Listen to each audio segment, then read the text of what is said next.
Good morning, everybody. I told you I was going to be doing lavender wands today. I finished those ham biscuits, stuffed them all up. It didn't take me too long. The ham was beautiful this time. They're going to be just the best ham biscuits that I've made in a long time because the ham was so good. It was an Edwards country ham. But anyway, I've set this up in my backyard. I came out under the shade tree because it is so hot today. But I cut my lavender earlier, and I usually do this as soon as I cut it while I'm having coffee early in the morning. But instead, I had to get those biscuits done, so now I'm out here in the backyard playing a little French music, and I have my lavender that I cut. So what I want to do is just show you the first part of making a lavender wand. All of this is spelled out on my website, maryjames.net, so you can find it there. But I cut right down there. I just grab a whole bunch of stems on the bush and cut right down next to where the other foliage is. And so I come up with nice long stems. So the one thing I want you to see on this one now, I've got to just clean them up. You see this whorl of flowers that's down here below that? You got to get rid of that because that's going to be outside the wand. So this job right now is just to get your stems ready. So I just start stripping them. It's 3, and I do them in bunches of 10 only because that helps me not to have to count them 5 million times. So as I get 10, I put them in a stack. I've got a little wall right here in my garden. And let's see, it's 5, 6. This lavender is the variety Provence, and it makes great wands. I have just a few wands. I really don't need to be doing this, but it's just a summer ritual. Usually I'm sitting in the south of France on Xavier's porch, but today, 5, 6, 7, 8, 9, one more in this pile, 10. But right now, if you're in the neighborhood, stop by. I'm sitting here in the backyard. So I've got 30 done, and I'm gonna keep doing this, and then I will select my ribbon. I got a little bit of the whole plant. It's great to do this outside because as you see, you have a little bit of waste. And it's even better now that I realize this to do it in the backyard instead of the patio because all these trimmings are just gonna fall down into the grass. The other thing I have to do is select my ribbon. And a lot of people think you have to buy expensive ribbon. No, I buy my ribbon at Michael's, and they have a great choice. And I've even branched out. In another one of these videos, I'll bring out some of my wands and show you all the different things you can do. I have them with little sequins on them. I've got them with rhinestones on them. So as you get good and you understand how these things go together, it's real easy to change them up. I have some that are silver. So yes, my house is overrun with wands. 3, 6, 7, 8, 9. I do that all the time. Always 9, never 10. Okay. So I have 40 here, and I'm going for 50. Now what I want in the end is to have a number that divided by, I have to decide how I'm gonna make my wand. You can go over 1 or you can go over 2 together. So I'm gonna go over 2 this time. So I need to, you always have to come up with an odd number in the end. So what I am doing today is 50, because 50, I know it's an even number, but when you divide it by 2, it's an odd number. I explain all that on the website. 3, 4, 5, 6, 7, 8, 9, 10. Okay, so I'm just going to set these aside so they're not in my way. I have a total of 50 down here on the wall, and see, they're already counted, so I can just pick them up and show you the next step. So here's my 50, and what I want to do now is to get all the flower heads even. And then I will tie them with some twine. And after the twine, I can start doing the ribbon. Typically, I'm sitting here drinking a glass of rosé because when I start to do this part, it's the afternoon. It's a little early on Sunday morning for a glass of rosé, but I pour it in a Tervis tumbler with a ton of ice, so that ice melts and it gets real cold. But today, it's lemonade. Maybe later on this afternoon when I make some more. I like to cut the lavender in the morning because, as you know, that it'll be won't be all dry and beaten by the sun. So see how all these are coming together? I'm not having to count now because I did my bundles of 10. I'm just getting these up. Oh, I see my sister on here. I see Barb. Hey, Barb. Hey, Jay. Oh, Danny. Talking about rosé. Woo. I bet you're selling some good rosé. Okay, let's see. Almost there. When you cut the twine, the length doesn't matter, but when you cut the ribbon, it does matter. I'm going to take you right up to the time that I cut the ribbon. And then the next one will be, I'll do a separate one. Okay, so that's my 50. I didn't try to arrange them in any certain way, but look at all that mess down there. Now I want to leave them long, but this is a lot to deal with, all these things sticking out. So I'm going to take my garden clippers. Whoops, there goes the twine. And I'm just going to cut. That way, all this stuff, and they'll get cut again after I make the wand. Now, can I find the end to the twine? Here it is. So I'm just going to take it around here.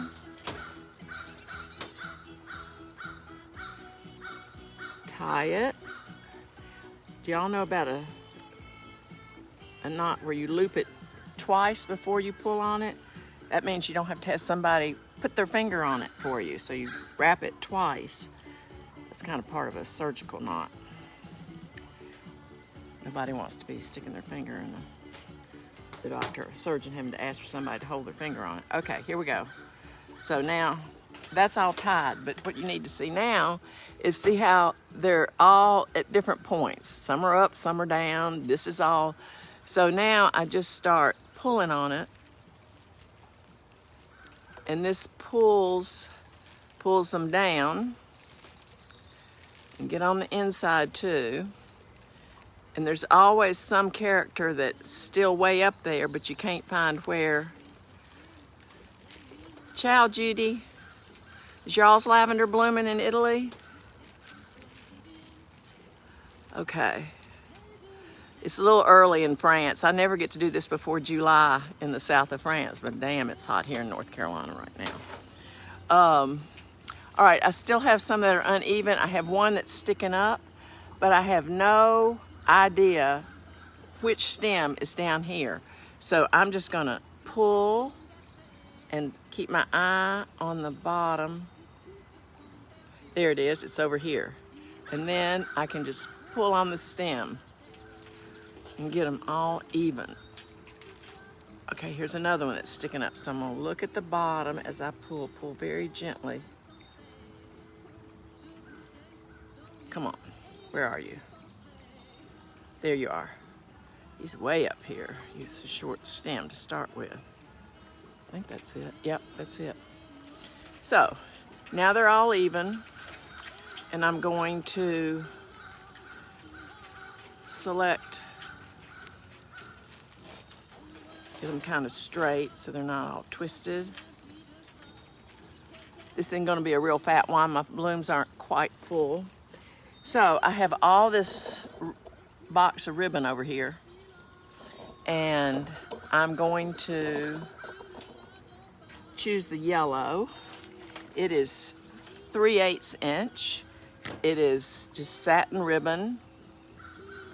I've even, like I said, I've used where are some of the crazy ones? Here's a, whoops, I dropped it. Here's a silver and black. Here's one. Now this is tricky, and I got a lot of it because I thought I would love it, and I don't. This is a fleur de lis, and the problem with it is the little fleurlis hits in the wrong place on your over and unders, and it never looks unified. But you got to get the basics under your belt first. Here's the rhinestone one that I did, the ribbon. So sometimes I just do a whole set that has a theme. I'm doing yellow today because I'm growing Shasta daisies, and I think in my tabletops it'll be fun to have the wands tucked in with the daisies. It's what I like to do. Oh, my sister, that's right, yellow's her favorite color. I found out that all my cousins like yellow. Yellow doesn't work with me, not with the white hair. So this gets tied, and I save about 20 to 24 inches, and I'm going to tie it twice. Actually, I'm gonna tie it once because I make my knot too big, because it'll hold. And then I'm gonna make the knot. All right, so now it's attached to the spool on one end, and I have the loose piece here. This is standing up in the air. So I'm going to take this piece, this is the one with the loose end that I need at the end of making the wand. I'm going to pull it down here and tuck it in the middle, just get it out of the way. Now I am ready. I thought I was going to stop, but I think I'm going to keep going. So now I'm ready to start weaving. So what I need to do, I'm going to move the camera just a little bit.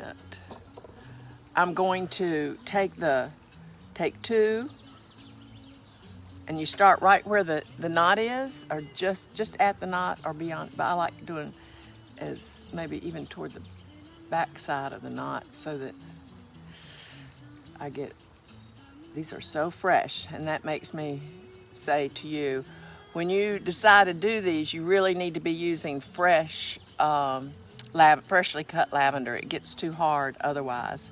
I usually start with an over, and I pulled 2 down. And the next, so I just rest that there. I grab 2 more. Where is it? And don't forget, don't go all the way just on the outside of these, because then when you get to the end, you'll be in trouble. Y'all, this is the first one I've made this year, so it won't be quite as smooth. Okay, then I pull the ribbon back out of the way. Ooh, I love this song that's playing. Can y'all hear the music? I'll turn it up a little bit. Okay, so now, got to get 2 more. Once you get your first 2 rows in, you're golden. You can go really fast. So, having trouble getting hold of them. So this was an over. So now I've got an over, under, over, and another. By tomorrow, these things will be stiff enough that you would be really frustrated working on it, because they would break when you bend them. The other thing that beginners frequently do is, you don't want to let go of your first row, and they get a death grip on it.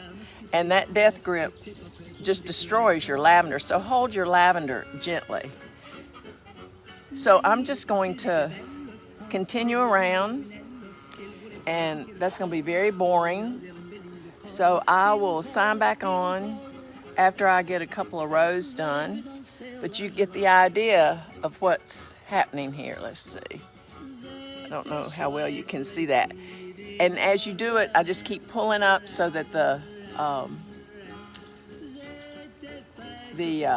ribbon is tight, because when the lavender dries, that's 2.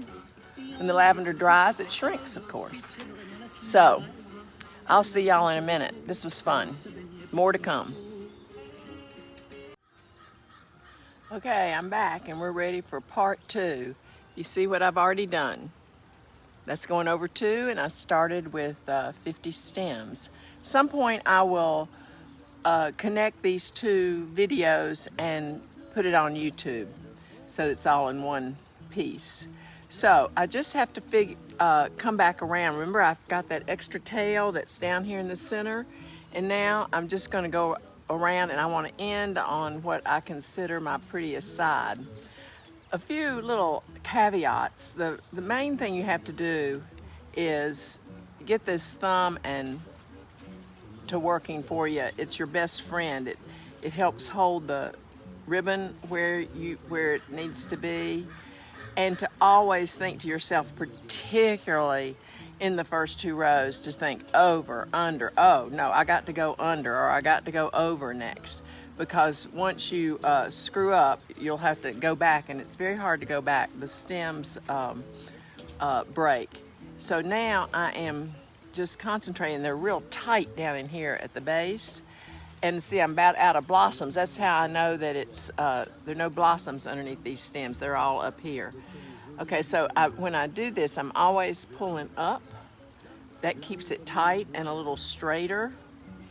And I like to end, usually one side looks better than another. So I try to end on a side that looks good, and that's coming up. And see, this happens too. It gets tangled in here. So you just take your fingers and do that. And I'm gonna pull up a couple more.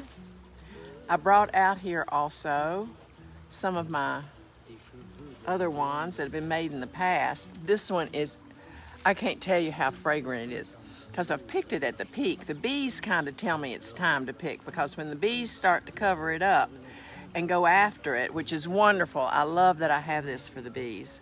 Then I know that the flowers are pretty much open, and mine aren't quite fully open, so I just have been very judicious. I very judiciously got this. There's a piece down there. See, one wants to come up, but there's one hidden, the other half of that one. There it is. Okay, so now let's take the inside out so you can see that. So I pull that up, and now I'm going to reach inside and pull out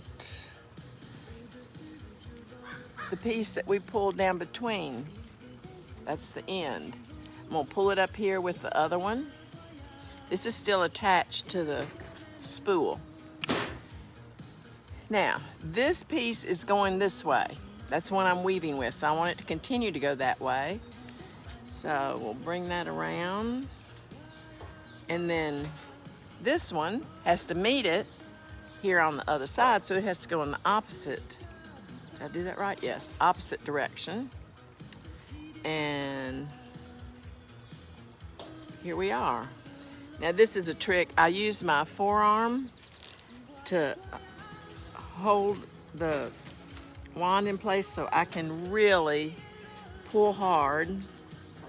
Take my thumb and hold where the ribbons cross. This is when it's nice to have somebody else's hand, but once you get used to doing it, you really don't want the help. And go twice.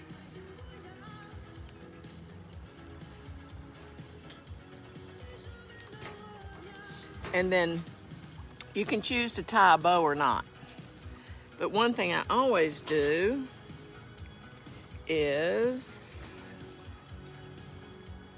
these are the world's tiniest scissors. They say they'll let you on an airplane with those. That's why I have them. So, because these want to splay out, while they're drying, I tie a piece around the base so that they are held together. And then I take my clippers again and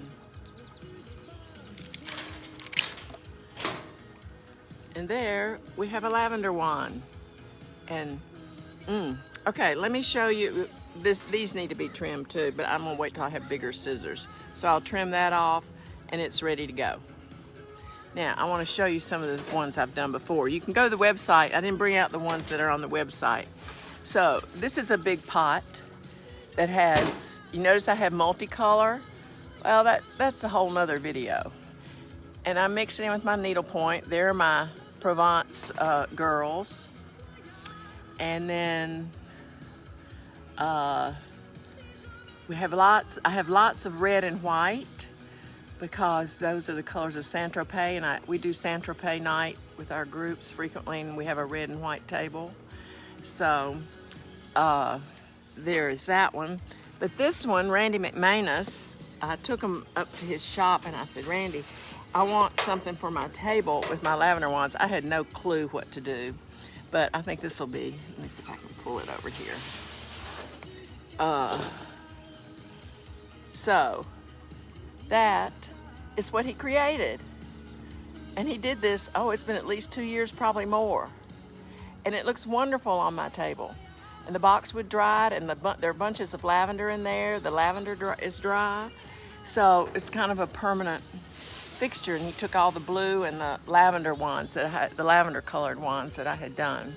I've loved doing this for y'all. If anybody has any questions, don't hesitate to text me or message me or give me a call if you have my number. Have a great day. It is actually very nice out here in the backyard sitting under a tree. I don't know what the temperature is, but it's probably close to 90. All right, I'm gonna go finish up some other stuff inside the house. Y'all have a great day. Bye.